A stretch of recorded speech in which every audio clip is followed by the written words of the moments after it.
Lindsay, where are you? Are you on the floor? No, I'm here, but it's so low. I need to lower my camera. Oh, that's okay. No worries. So I don't want to mess up your name.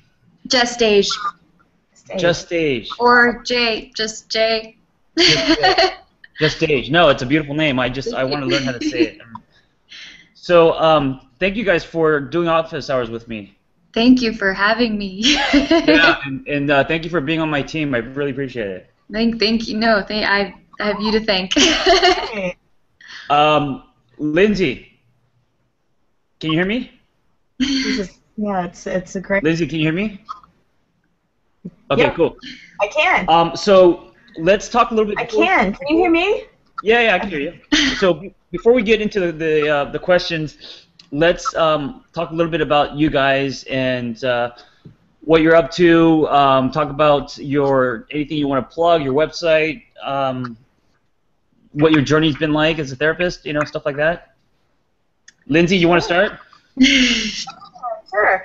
My name is Lindsay Burke, and I think behind me is Kira. Not sure if you're able to see her.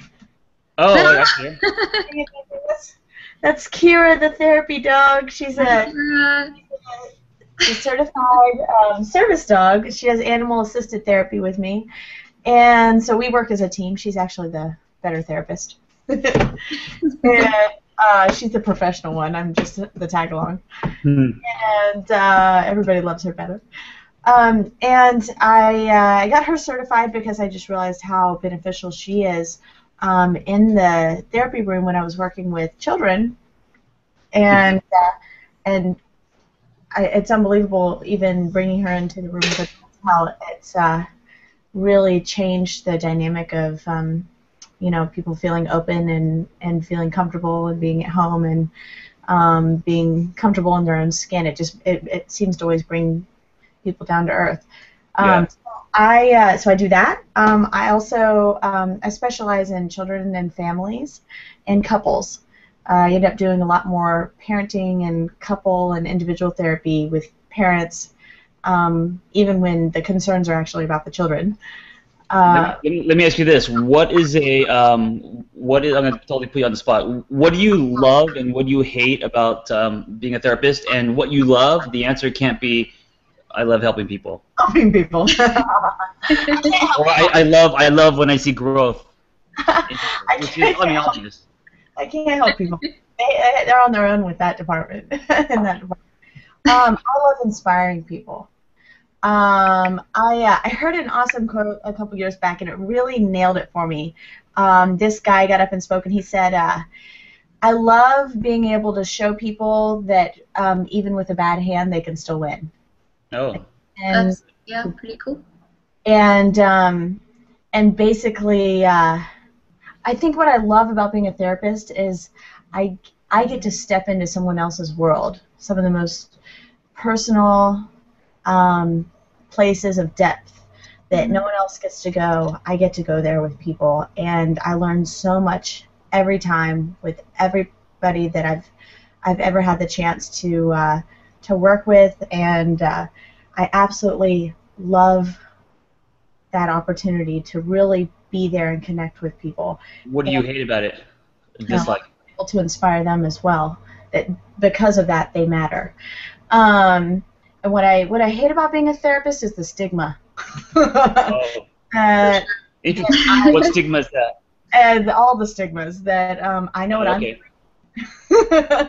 That I am there to help people that I know better than them, how they should be living their life. The stigma that that certain aspects of psychology aren't a science. And I guess case notes. What? Case notes. Oh my God! Right. The notes, and all the regulations with the notes for insurance companies. Right. There's what really happens in session, and then there's what we have to write about. Okay. Yep. Okay. Just stay. Just Stage. Stage. Oh, I'm sorry. Fuck. Okay. Just Stage. It's okay. But that little just stay Just the stage. difference between Just Stay and Just Stage is like night and day. Yeah, So, if you were saying like you, Anastasia, but Just stage, it's like a like a soft just sound at the end. yeah. But It it's really, okay. you know what? I feel really cheated that my name's John because everyone has such cool names these days, and my parents went to a Korean fortune teller to get my name, and they came back with John and Brad, and that was it. Well, But, Legit. anyway, I've never met a John I didn't like, so. yeah. So what do you think? Pros and cons about being a therapist?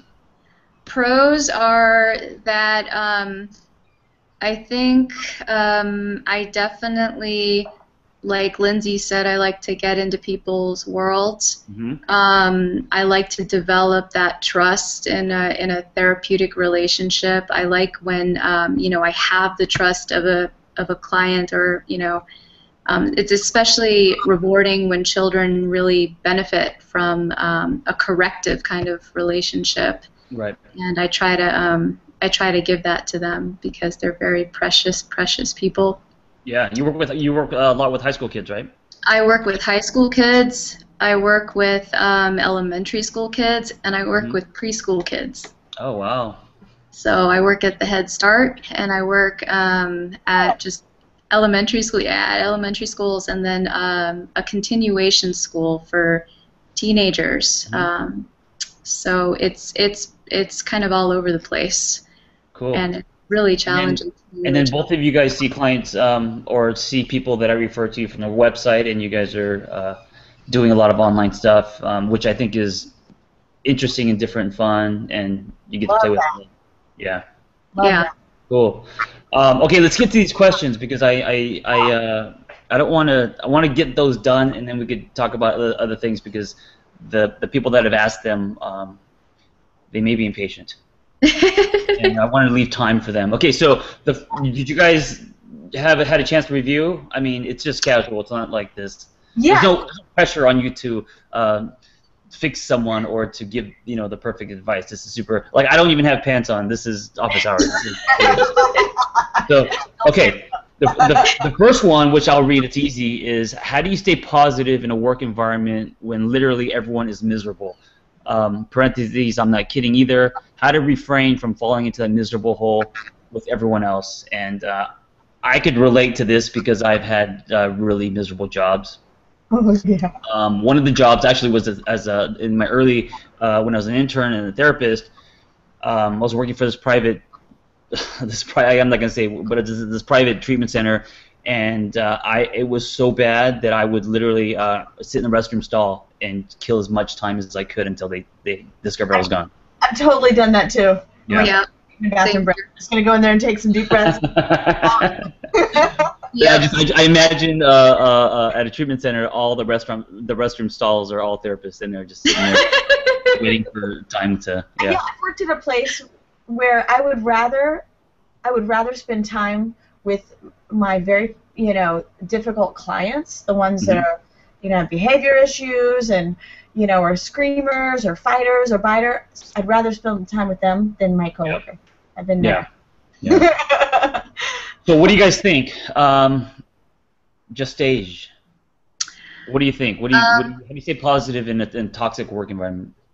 Well, if you can't get another job and if you have to stay there, I would say the first thing is don't feed the negativity. Don't right. Don't join in the gossip and the crap talking.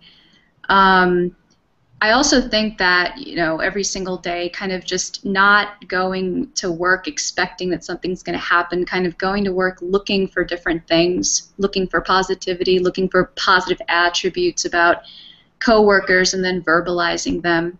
Because staying positive doesn't mean staying positive in a bubble. I think that it has a contagious effect, and I think that you could actually be somebody who, initiates a lot of great things in that place, and maybe change it slowly. Absolutely. Lindsay, what about you? Yeah, I agree. I absolutely agree with you. I also feel like in my experience, when I really, there are always what you hear about as being like the bad egg, that person Mhm. Debbie Mhm. Downer work, just that person that's negative or difficult Mhm. or unfriendly or whatever. Um, and I've got a lot of criticism for this as well, um, for just working too hard and trying too hard, and sometimes I've been known to set myself up for kind of failure in the sense like what you were saying, just gets it, Just age. It's okay. Just age. I was thinking Anastasia, about setting yourself up for failure to an extent.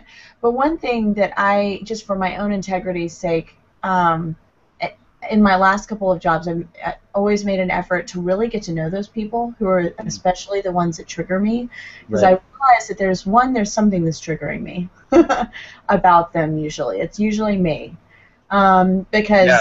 why can't I So just you mean like first look inward and see. look inward? Right. Yeah, like what is it that's bothering me about them? Is Right. it that they're not giving me attention, or is it they're giving me negative attention, or is it just their attitude that rubs me the wrong way? Like, what is it that's bothering me? Is it my ego? And then usually as I get to know them, I start to find out what is bothering them, Mhm. and usually it has good reason, and it's something that I can empathize with. Either they are going through a lot at home. I've had a coworker who had a dying parent, and another coworker who had no sleep at night because she had a newborn. She had a 4-month-old baby, so she got an hour of sleep the night before. Mhm. And so, like, all the dismissive gestures or the short comments or the little things that they would do that I felt like was being, where they were attacking me or they were, being rude to me, usually was just because they're having a hard time. Right. Your workspace is like 70%, 60%. Well, for some people, like 80, 90% of their life. Yeah. Depending how many hours they work there. And so if that is toxic and that is something that's miserable and you're just dreading every day, life's gonna suck. Right. And I think the person has to first decide if it's fixable, if this is worth the misery. I do agree with you, Lindsay, in the sense that the first step is to kind of look inward and see if you can. I talk about this idea of changing the temperature of the room, like being the person that goes in and changing, because every relationship can change based on the dynamic, and you're half of that relationship, and so you can change, the relationship, whether it's with your boss or whatever, or coworkers.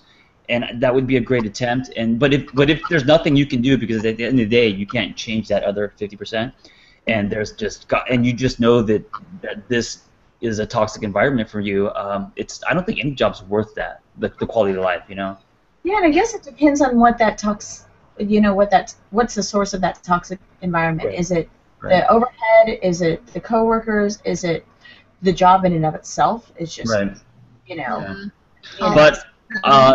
I know so many people that hate their jobs. Yeah. It's just life, Yeah. Yeah. And again, it's kind of there. Have you ever heard of the fish philosophy? No. It's a book. It's like 20 pages, and it words per page. And we had to read it way back in high school and then again in college. And it was this fish market. And you think like these guys deal with stinky fish. They make almost no money. Mm-hmm. And they work outside in all kinds of weather all day at this fish market. And this one company was studied because people are just passing and tossing the fish around. They're singing and getting along, and they're like, what is it that makes everyone who works here so happy? So they work together so well. They have such great cohesion. Like, why do they love going to work every day? They work with fish, and they get paid horribly. They work in terrible weather, and it was just all about those those dynamics. They felt respected. They felt like they were worth something. They felt they had something to offer. They got along with one another, and I don't feel like it's. That's cool. You could always be miserable, and I've met people who are miserable in every job. Every time they change jobs, they're miserable. I don't want to get us sidetracked, but this is like this is total me advertising myself, but I think it's all about the temperature of the room. For example, if you take Facebook, right?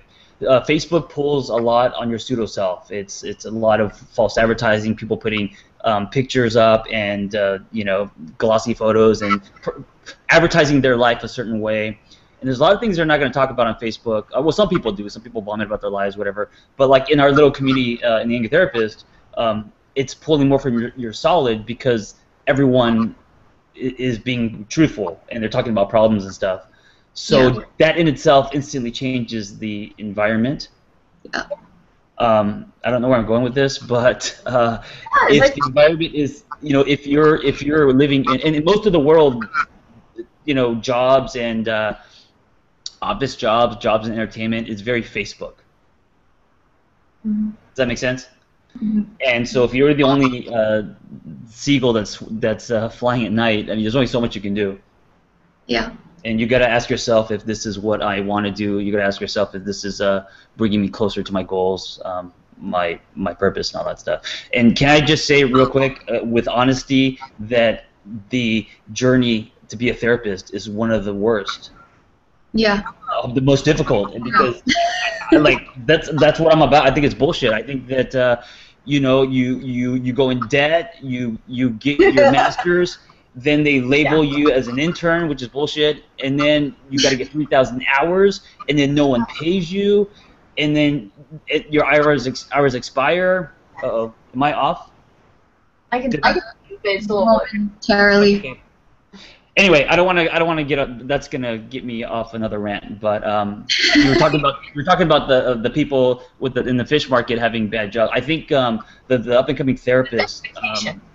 too. What's that? It's expectations. Yeah, I think the up-and-coming therapist really they get taken for granted, and I think something needs to change in the system because it's exhausting, and I don't know. I think a lot of especially schools, you as a therapist, you just get thrown in there, and you're doing session after session after session. It's very hard to carve out your own life and be happy. And the irony is that you're supposed to be happy to help other people, because if you're not happy, it's going to be hard to help other people, Yeah. At least balanced, yeah. Yeah, anyway. Okay, so next question. Like in school, when they put us through school, one thing I didn't know is that I would be going through so much therapy and they'd pull up all my shit. That was something that I wasn't prepared for. Right. Yeah, but then coming out and realizing if I really, there's a choice. If I really care about people, I'm going to invest this much time, but what I'm going to get paid for is this much time. Yeah. So it is. There's a lot of holes in our system, the therapist journey. Anyway, okay, so the next question I think is kind of cool with the timing of Valentine's Day coming up. So this one's kind of long. Should I read it? Or do you guys want to read it? You guys want? You don't. Go for it. Just do you have it in front of you? Oh, you want me to read it? Okay. If you have it in front of you, because I don't like my voice and. I don't like my voice either. Okay. Okay, so I have a question for you. The Love Heart post and the idea behind it, I absolutely think is amazing.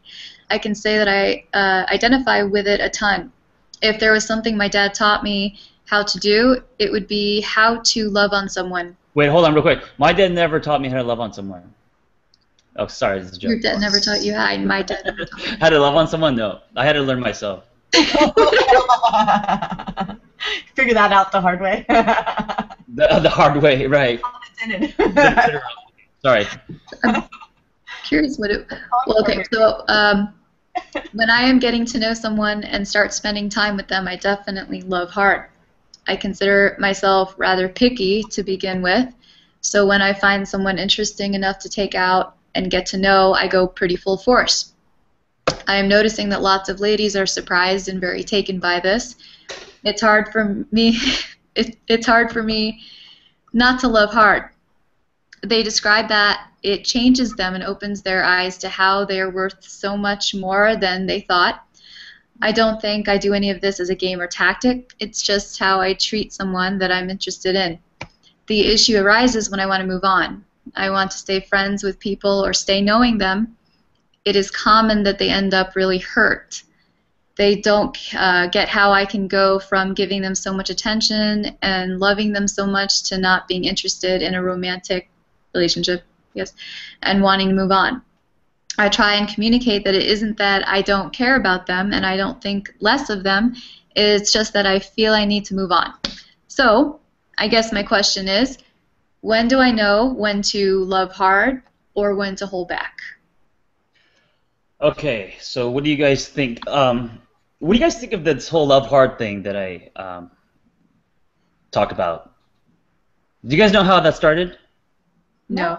So I wrote a post about. I read the post. Yeah, it started off as a blog post, and then I did some stenciling with this graffiti artist, and then people started passing that around social media, and then I turned it into tank tops and stuff. But the intention behind the post was, I think that people don't love hard enough these days.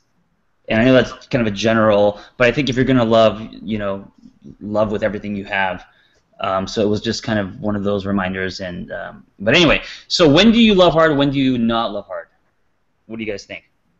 When do you love hard? When do you not love hard? It's I thought that what you meant by love hard was to be vulnerable and trusting despite disappointments, despite betrayals. Absolutely. Right. And I think that holding back sort of defeats the purpose of loving hard. Right. And okay. And I think everyone's going to have their own definition of what quote unquote loving hard means to them. Right, right. I was going to say there are just so many concepts of love. Like, I know, I don't really know, we just have one word for it. But I know in other countries, other languages, there are like 6 words for love. That's interesting. There are so many different types of love. And then, I mean, ultimately, I feel like love is, it's an expression of affection. It's an expression of feeling. And it doesn't even have to be a romantic. It could just, Right. It's an affection towards a person. So really how it's, as a verb, like how it's demonstrated and how it's shown and how it's felt is different, and it's very situational. Right. And for some people, loving hard just means cash. Right. Okay, so I was gonna say, so you want to tackle this, Lindsay, or just Age? Do you have anything else you want to say about when to love hard and when not to, or? I think loving hard for me is being fully invested and trusting despite the risks, and so that's I think I agree with the concept of love hard. So when do you do it and when do you don't? When do you not do it? I guess if your own fear is holding you back, fear of rejection, fear of just all kinds of things about entering into a relationship, I guess would be a reason to kind of not go fully forward with it, protecting yourself, the need to protect yourself. Oh, okay, right. Like, you mean if you're sacrificing health, or you're sacrificing something that you're getting into that is unhealthy? Yeah. Right. Yep. I want to say first, I want to address this part where can you be friends with someone after you end it? And I think this can be tricky. I think a lot of people, I think sometimes you have to, for the other person, you have to be strong and keep a distance. Because a part of this question was talking about wanting to be friends with someone and not understanding that sometimes that's dangerous or whatever. But sometimes a clean break is more healthy and it's more selfless. Yeah. So loving hard doesn't necessarily mean that once a relationship is over is to continue to be friends with them and loving them in a different way. Sometimes loving hard means to let go. If you think that's best for someone. Do you know what I'm saying? It is. And again, that's kind of one of those, like, that's that altruistic kind of love where you're looking out for someone else's best interest, and not what you would want to do. Yeah. Right. Well, I feel like there are a couple things that I almost want to address, in the sense that, like, of letting go of someone in that altruistic way of self-sacrificing, even though you want to maintain that friendship. If you're able to recognize that your way of showing them love is by giving them space and allowing them to grieve what used to be your relationship. then I feel like that is an expression of love.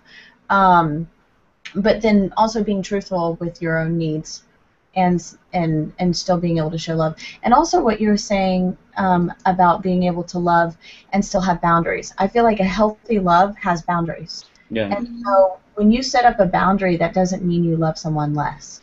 So Right. you're not showing an absence of love by saying, nope, I'm not spending time with you tonight, or no, you can't say those things to me, or it's not okay that you treat me that way. Mm-hmm. But you can still show them love. Right. You still have loving feelings for them. So I feel like there's a clear distinction between that and people always having all these expectations of what that person should be like when they love you, not necessarily. And then to this writer, I'm reading what he wrote about worrying about this other person's feelings. Sorry, Lindsay, we're out of time. No, I'm just kidding. Sorry. Good luck, bud. Yeah. You're on your own. Sorry, we never got to your actual question. Sorry, I'm go ahead. I'm just. Ding, ding, ding. But what did he say about his concern about these other feelings? He's not responsible for their feelings and how they end up managing whatever the status of. Yeah, that's a good point. A lot of people feel that they're responsible for the other person's feelings and they feel bad, so they're going to try to be their friend or they're going to soften the blow, and sometimes it just makes it more sticky. Mm-hmm. Yeah, definitely. I have a very simple answer to a very complicated question. Mm-hmm. So my answer is, and going back to that, there's a responsibility in loving hard, Mm-hmm. and I think by loving hard, even though everyone's going to have their own definition, it's loving in a healthy way. Yeah. And you got to define what that looks like to you. Depending on your story and your weaknesses and your patterns and all that. And this brought up a question for. Oh, sorry, am I interrupting? No, well, I was going to say so if the question is when do you know when to love hard or when not to, Yeah. I say love hard every time until it doesn't feel honest anymore. Yes. Yeah. Yes. Mhm. And then once it doesn't feel honest, I think you have a responsibility to, because there's a lot of people that check out, they don't quote unquote love hard anymore, but they don't let the other person know because of fear or because of all this, and suddenly they're in a relationship, but they're kind of checked out of it or drifting away, and it's not fair to the other person. It's not fair to them. It's just that's how things deflate and die. Yeah. So when your love for someone becomes dishonest and you feel it, you got to be honest with that person, and sometimes it's okay to be friends with them, and sometimes you can't. You just got to cut it. It's like a clean break, and hopefully it'll grow back stronger at the end. I don't know, but sometimes it's better and more responsible to completely cut ties. You can't follow them and on social media and keep in touch and Yeah. And I have a question though, because I'm not sure if it's he or she, I think it's he, brought up, but I know it happens to everyone to an extent. I've known some people who jump into relationships and they're in them forever, even way Right. beyond. Right. And then some jump in, and it's almost like I feel like there are different stages of a relationship. Mm-hmm. And I was wondering, I don't know if this is true, with the very little information that this person wrote, but I do believe that there is a difference between like being infatuated with someone, like that Right. first stage of relationship where you're just everything that they do is new and exciting, and you're curious, and then there's a level of really getting to know the whole person. Mm-hmm. And I mean, what are your thoughts on how long you stay past that infatuation? Because there is that point where you kind of come out of the infatuation, and you start to fight, you disagree about things, you realize you're two Right. different people, essentially. You realize you're two different humans, and those common things that brought you together, are still there, but you start to realize there's so many differences, and sometimes that's scary for people. And I guess for this person, I was just wondering, if that's what's going on, or what you guys would recommend for someone who gets to that stage and gets out. Yeah, I always ask people, are you in love or are you in lost? In the sense that In Lost? in lost. In Love or Lost? Yeah, love or lost. Are you losing yourself? Is there something about the relationship that is like you said, infatuation? Is it love? Does it smell like something that you were in before? Is it an idea that you're in love with? Are you actually in love with the person? And I think that love has seasons, and at that point, when the dirty socks on the floor and all that stuff, and you see that this person's real, love then becomes a choice. And some days it's easy to love someone, and some days it's hard.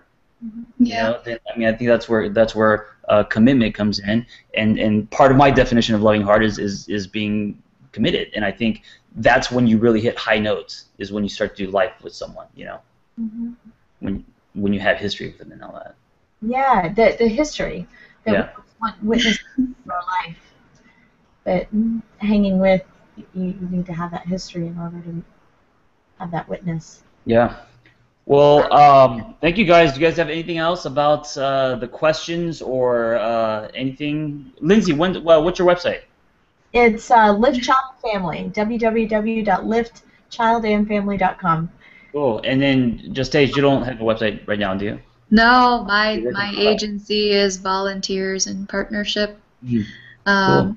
But so far that's it, and of course The Angry Therapist. So. Yeah. Oh, by the way, can I just say, Justage and also Lindsay are a part of my team, and I appreciate you guys donating your time to do really affordable sessions. I'm trying to connect people that need something but don't have insurance or don't have a lot of cash with people like you guys who are really enthusiastic and want to make a dent in the universe and want to help people.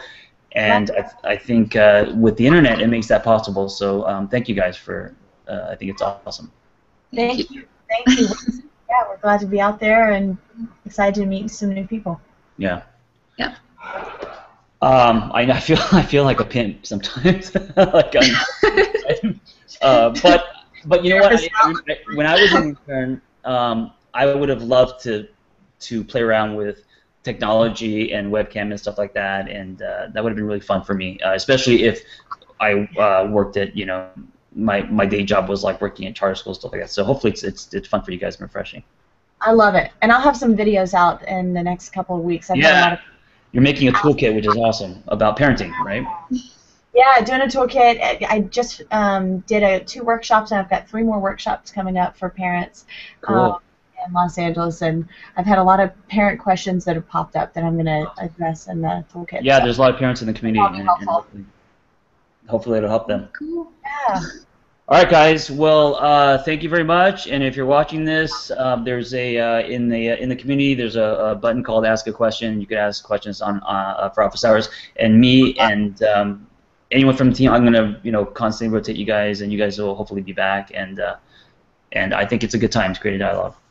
Sounds great. All right. All right. Thanks, guys. Talk to you soon. Bye.